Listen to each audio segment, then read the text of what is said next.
Welcome to rLounge. We've got some exciting stories for you today. First up, a prime example of putting ego over love is when entitled grandparents insist on carrying on a pointless tradition at the expense of their grandchild's happiness. Am I the a-hole for breaking my fiance's family tradition by naming my son what I wanted?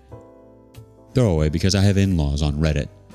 Myself, 25 female, and my fiance, 27 male, have a 2-month-old son. We are overjoyed at being parents, but most of my in-laws are refusing to even see our baby because of a decision we made concerning his name. My in-laws have a tradition of giving the firstborn son of every generation the same name. Let's say it's Peter. This has been going on for about 7 generations already, and they're very serious about it. My fiance's eldest cousin was the latest person to get named Peter. Every one of his cousins has only had daughters so far, so our baby is the first son of his generation, and consequently should get the name. I have no problem with the name Peter, and would have been okay with naming my son that. Unfortunately, there was also the name of my uncle, who died before I was born. I won't get into details, but it was tragic and traumatizing for my family.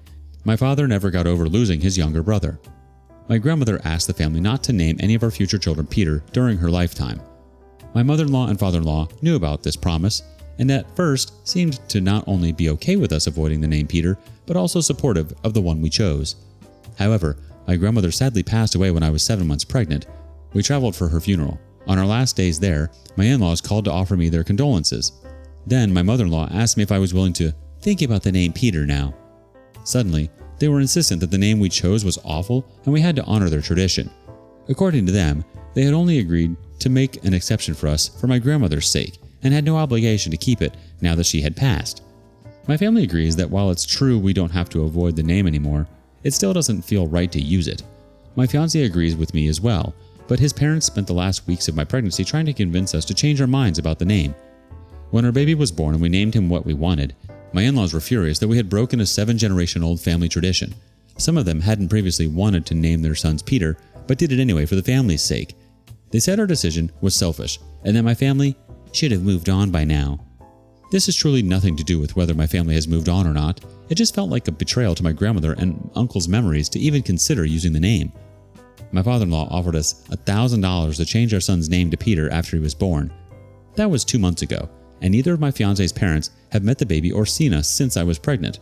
Most of my in-laws are on their side, and this is causing a huge rift between my fiance and his family. He assures me he's fine, but I'm starting to feel really guilty about this. Am I the a-hole? Edit. The tradition started, as far as I know, when OG Peter died and his son, also named Peter, named his firstborn after his father. Peter III ended up having the first son of the following generation and did the same thing. That one died before having children, so his sister gave the name to her son, and so on. The name Peter is very common in my country, so none of them ever got bullied over it, and the fact that it was also my uncle's name isn't as unlikely as one might think. Also, middle names aren't used in my country. Most people get the maternal surname before the paternal one instead. Edit 2. It wasn't $1,000. Different country, different currency. It's still a lot of money, but would probably translate to about $200 US. Let's see how the community judges this one. Rich Signal 7022 says, "Not the a-hole. After 7 generations, I think that it's time their family moved on." Alien Overlord 1001 says, "Not the a-hole. Just because they named their kids a name they didn't like to keep up a tradition doesn't mean you have to. He is your son. You guys name him whatever you want." As an aside, once again, tradition is a euphemism for misogyny. Note only male children have a special name, and all the female children were not fought over. Presumably no one cared what they were called. All the more reason to end this now. Update. About 1 month later. Thank you so much to everyone who commented and offered support. A lot has happened since I posted, so I thought I'd give you an update. About a week after my post, my fiance's parents contacted us. They apologized for their behavior and begged to meet my son. They said they were ready to leave the naming debacle behind and truly wanted to be involved in their grandson's life. We were skeptical, but invited them over to meet the baby. The visit went well. They began coming over almost every day during the next 3 weeks. I noticed neither of them ever called my son by his name, but I didn't point it out. For the first time in months, things seemed good between my fiance and his parents. One day, my fiance was helping my father-in-law with something at our place, so my mother-in-law and I went to the park with my baby. Sometime later, I had to go to the bathroom, so I left him in the stroller with her. When I got back, she was sitting on a park bench, chatting with a woman who was cooing over my son. I went over there and introduced myself as son's name's mom, and she said, I thought his name was Peter. I didn't say a word, and neither did my mother-in-law. She followed me to the car and we went back to my apartment. On the way there, I texted my fiancé about what had happened. The moment we got there, he kicked both his parents out of our place. He had read my text and confronted his father. Thankfully, my father-in-law is a terrible liar and confessed immediately. Apparently, both my in-laws only call my son Peter. That includes whenever they're talking about him, every time they introduce him to someone else, and even baby talking to him in the few occasions they were left alone with him. Neither of them are embarrassed by this, and they both think they're in the right. We're heartbroken, especially my fiancé. Not only because his parents can't let go of their pride, but also because the name we chose for our son means a lot to us both. I blame myself for encouraging my fiancé to allow them near our son. I was raised in a different city than all of my grandparents and always wished they could have been more involved in my life. Losing my grandmother didn't help. Pretty much every doubt I had only existed because I thought it would be important for my son to grow up with all of his grandparents around. But now, all my guilt is gone. If they can't respect my son enough to call him by his name, they don't deserve to be in his life. I hope they enjoyed the 3 weeks they had with their grandson, because that's all they're getting until they get their heads out of their butts. Let's see some judgment calls from the community. InGen Nate Kenny says, "It's a sad situation and sorry about it, OP. You gave them a chance and they threw it away like chumps. And then you and your husband communicated and made an adult decision on something so difficult together. You two should be proud. I hope your son grows up proud of his parents and his name." Ashi Malik says, "Yikes. Are they this psychotic and unhinged about other things in life or just this one issue?" The OP replies, "According to my fiancé, they've always been a little entitled, but I never really saw them enough to be able to say that. I will say that, though they were polite, they very clearly didn't care about me until we moved in together. My mother-in-law pretended not to remember my name every time she saw me, and my father-in-law would lose interest in any conversations that weren't about him.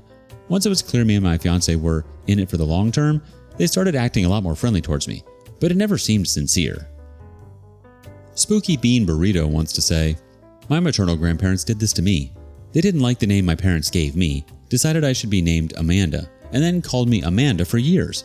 And no, there was no family tradition. My name is nothing close to Amanda. There wasn't anyone else in my family named Amanda. It was super confusing when I was little. I'd get told off for not coming when called or not listening when they told Amanda not to do something. When I learned to write my name for the very first time, they told me I had spelled it wrong because my name was Amanda.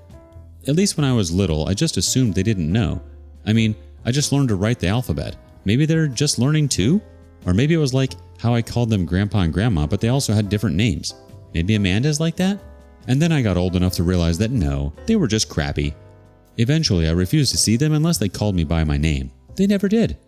I was nice enough to remember their names, but all I did with that info was search the obituaries every few years. Anyways, good for you. What a weird freaking hill for them to die on." OP, you're not at all the bad guy in this scenario. Your choice to give your son the name you wanted is entirely appropriate, especially in light of the emotional factors involved. Extremely unreasonable and self-centered, your in-laws' insistence on upholding a 7-generation-old family custom and their refusal to even meet your child as a result. The fact that your mother-in-law and father-in-law initially appeared to be supportive before abruptly changing their position after your grandmother passed away demonstrates a lack of consideration for and your respect for your family's wishes. Their efforts to exert pressure and influence over you while you are expecting serve as additional evidence of their entitlement. In addition to being offensive, the offer of money to have your son's name changed demonstrates a complete disregard for your parental authority. It makes sense that you feel guilty about the rift between your fiancé and his family, but you are not to blame for their actions or reactions. It is shocking and disrespectful to learn that your in-laws are referring to your son by his traditional name behind your back. It's an unmistakable sign of their inability to respect your decision and your feelings as parents. The decision to evict them from your home was the right one made by your fiancé. It is not your fault that you want your son to get along with his grandparents. Their behavior has demonstrated that if they can't respect his name, they don't deserve to be in his life. It's unfortunate that you had to go through this, but at least you can now concentrate on giving your son a loving and supportive environment free from your in-laws' criticism. It's obvious that this kind of behavior is unacceptable and can have a long-lasting effect on the relationship between grandparents and grandchildren, according to the commenter who shared their own experience with grandparents who didn't respect their chosen name. On to our next adventure. Am I the a-hole for removing stuff from public tables in a park? I went to a public park in my city for a barbecue with some friends. With the warm temperatures lately, this park is very busy and picnic tables get taken really quick. When we arrived, we checked to see if any were available, and after walking for a while, we found one that seemed free. When we came closer, we found that there were some camping chairs, all folded up, on and under the table, but the owners were nowhere to be seen. We asked some people close by if it was their stuff, and they clearly said no. When we thought that since the owners weren't there, the table was fair game, we moved the folded chairs next to a tree near the table and started to unpack our stuff for our barbecue. About 10 minutes in, while I was prepping the fire, a man comes over and starts yelling that we moved his stuff and that the table was his. He claimed he hadn't gone far and that he was with his family. He then asked why we moved this stuff and claimed he could reserve the table by leaving it there, without anyone watching over standing near it. We were a little shocked at the yelling, but claimed the old adage, "Move your feet, lose your seat." Essentially, we didn't think anybody was using the table and that the stuff was maybe abandoned there. We also had a lot of time to set up our gear before they came by to move us away.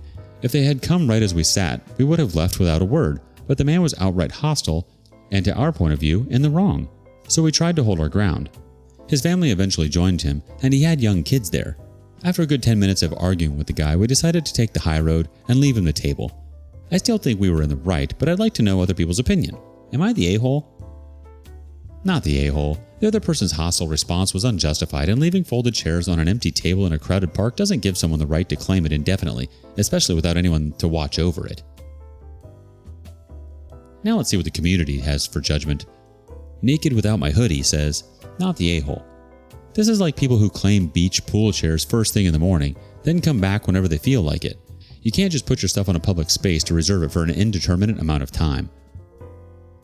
Blarg I'm a Zombie says, exactly. I'm remembering another Am I the A-hole from a while back about the exact scenario where it was almost unanimous that the person trying to claim the chairs were in the wrong, but now a bunch of people here are saying this guy is the a-hole, and I don't understand what they think the difference is.